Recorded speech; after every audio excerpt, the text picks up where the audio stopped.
Hi there, I'm Kobe Noblin with the Red Hawk Reporter. Today, I'm making soul ramen, haunted happenings.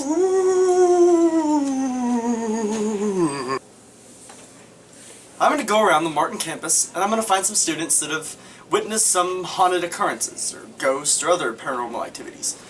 And I'm going to talk to them about their experiences, and we're going to celebrate this season of Halloween with some hauntings.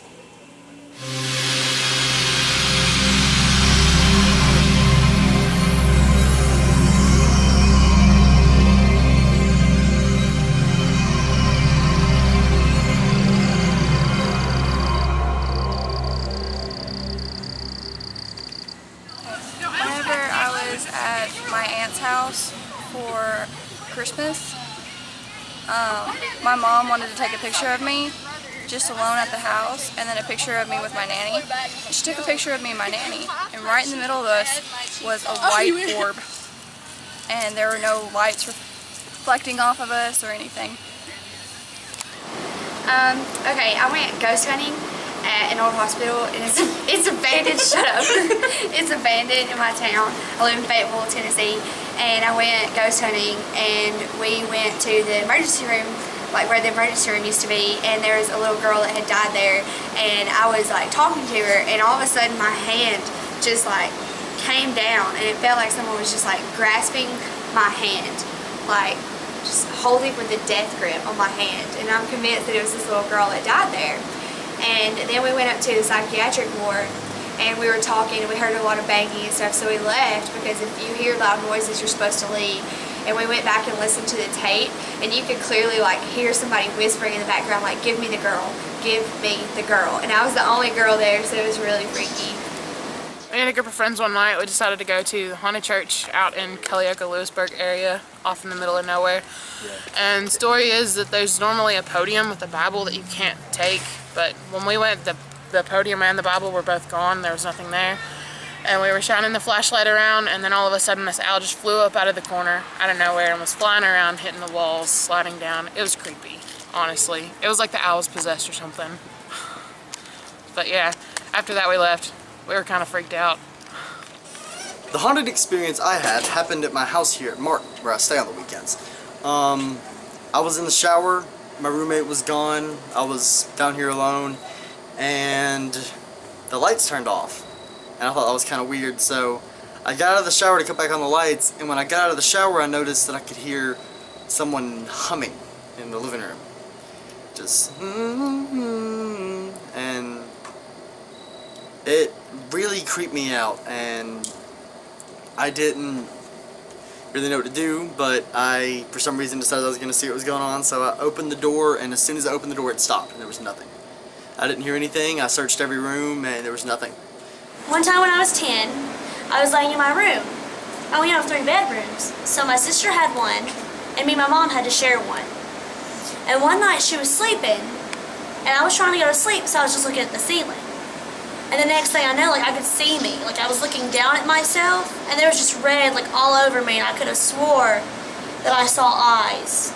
And it scared the crap out of me. I didn't know what was going on.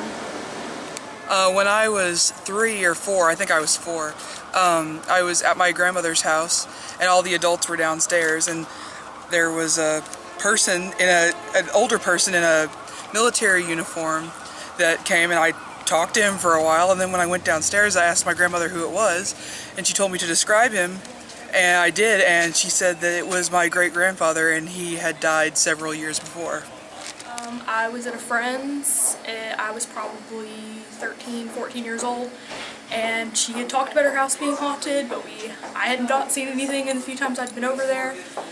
But there was an inner room of the house that had no windows. There was one way in and out, and I went and stood in the doorway one time and just glanced in because she talked about seeing stuff in there all the time. And there was a cat shadow on the arm of the chair, and I was sitting there and I was looking at it, and I was like, well, maybe there's a cat in the house, and they do not own a cat. And it went up the back of the chair and it was gone. And a few times I would peek in there, and there would be a silhouette on the chair, but there was never anything else in the rest of the house, and there was no explanation. Well, alright, so I was walking towards the barn one day, me and my brother and his best friend at the time. And anyways, there was a trap that we had set for like a raccoon or a possum or something, because we had chickens and stuff like that we didn't want to get killed. Well, we were going to check it that afternoon, and we get in there and it's rattling, so we're like, oh, okay, we caught something, you know. So we go and we look at the trap and everything, and there's nothing in it. Like, there's no possible way that it actually could have like been moving on its own. So I was like, well, maybe it's a rat or something, you know, that had like crawled in, and then finally it just like came out or something, and we didn't see it. But I looked in the door and everything, and there was nothing there.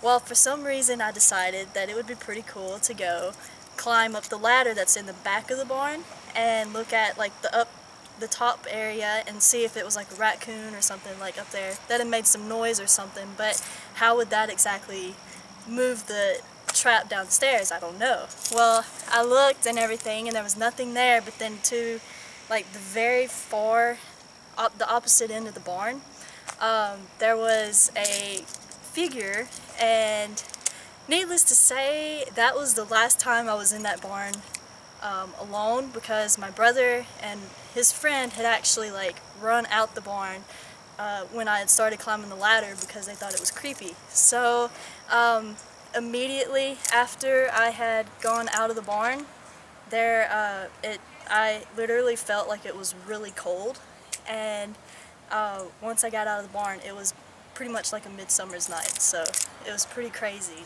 One time I lived in this trailer park.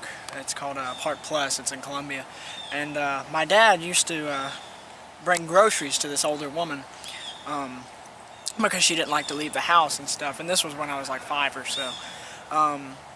But when I was 8, I moved into the exact same trailer of that old woman, and I didn't even know it until one day my dad came in and said that, you know, her name was Louise, and came in and said that this was the house he used to bring groceries to the old woman to.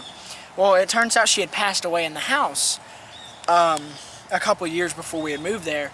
So one night, and I was like I said, about 8 or so, I was brushing my teeth, and I like saw this face in the corner of a mirror, because we had this huge mirror in our bedroom, and I saw this face in the corner of a mirror, and it looked like an older woman's face, and I looked back and there was nothing there. And my mom also had told me about that one night she had went to get a drink of water, and there was an older woman sitting on the couch just staring at her, and she didn't think anything of it because she had known the woman just like my dad had. She just looked at the woman, or whatever, the ghost, whatever you want to call it, and just walked away. That's about it.